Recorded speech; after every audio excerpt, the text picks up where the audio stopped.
Group 7, and we're analyzing Act 5, Scene 8 of Macbeth, the fight scene between Macbeth and Macduff. We will be using our research of psychology to explain how this scene can be portrayed in two different ways.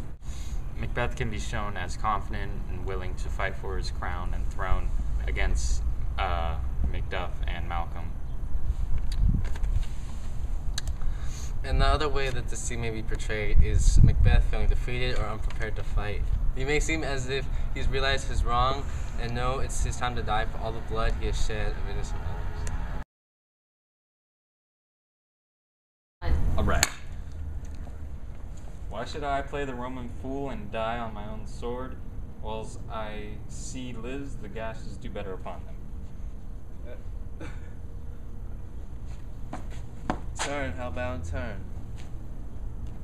Of all these men, I have avoided thee. Get thee back.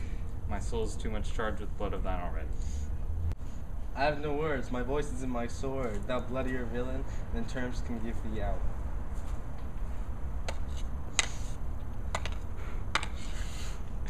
Thou losest with thy keen sword impress as make me bleed. Let fall thy blade on thy vulnerable crest. I bear a charmed life which must not yield to one of woman born.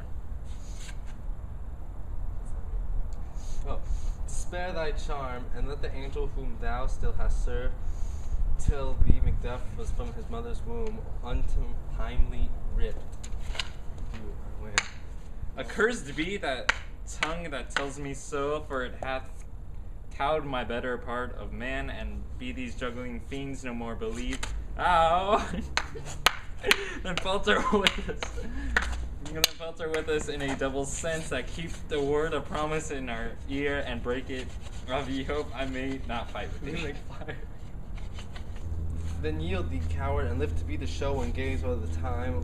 We'll have thee, as our rare monsters are, painted upon a pole in the underlit. Here may you see the tyrant. I will not yield to kiss the ground before young Malcolm's feet.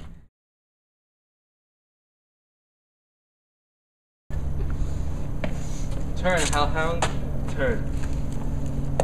Of all men else I have avoided thee, but get thee back, my soul's too charged with blood of thine already. I have no words, my voice is in my sword, thou bloodier villain, than terms can give thee out.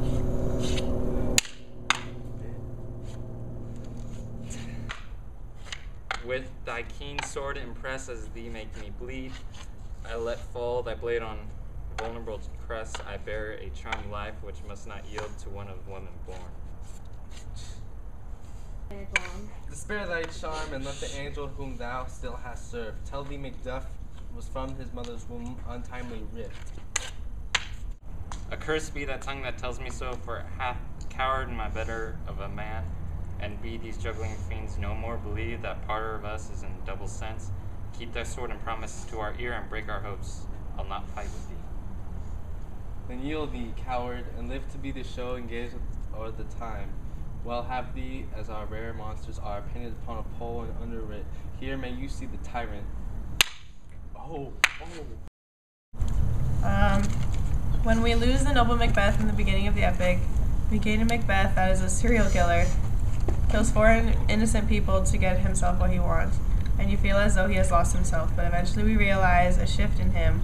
At the end, he is changing and beginning to show remorse like a tragic hero.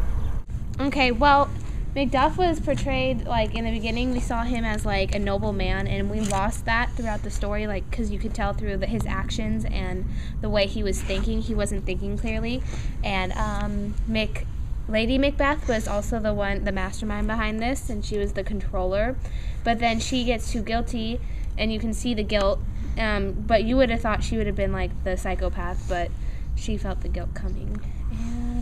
Yeah, and I think Macbeth could still be seen as confident because even though he killed Duncan, before that he was a soldier and he knew to be loyal and to not back down. So that comes out again when he's fighting Macduff. Yeah, and then there's through his actions here, he knows that he shed too much blood and he doesn't want to shed any more. But he feels like he's showing remorse for his actions, which is becoming an epic hero, realizing that you've done wrong. Tragic hero. Tragic hero. I agree. My soul is too much charged with blood for thine already. Macbeth says this, and it reveals that he already knows too much, or he's killed too much, and he doesn't want to kill anymore. And he feels remorse for what he has done, proving that he's not a psychopath and he has feelings. His whole demeanor is being to change his tone and his mindset.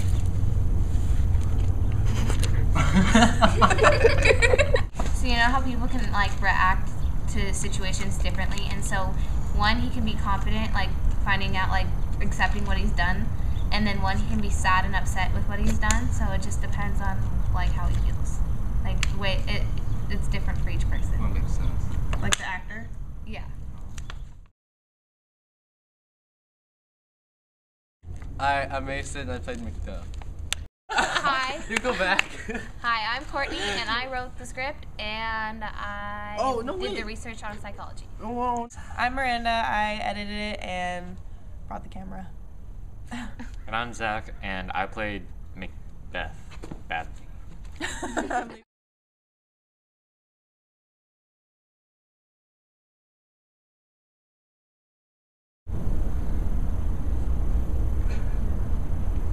That bloodier villain that turns. Hey, are we gonna finish the scene? We're almost done. We're so close. Guys, I have finals.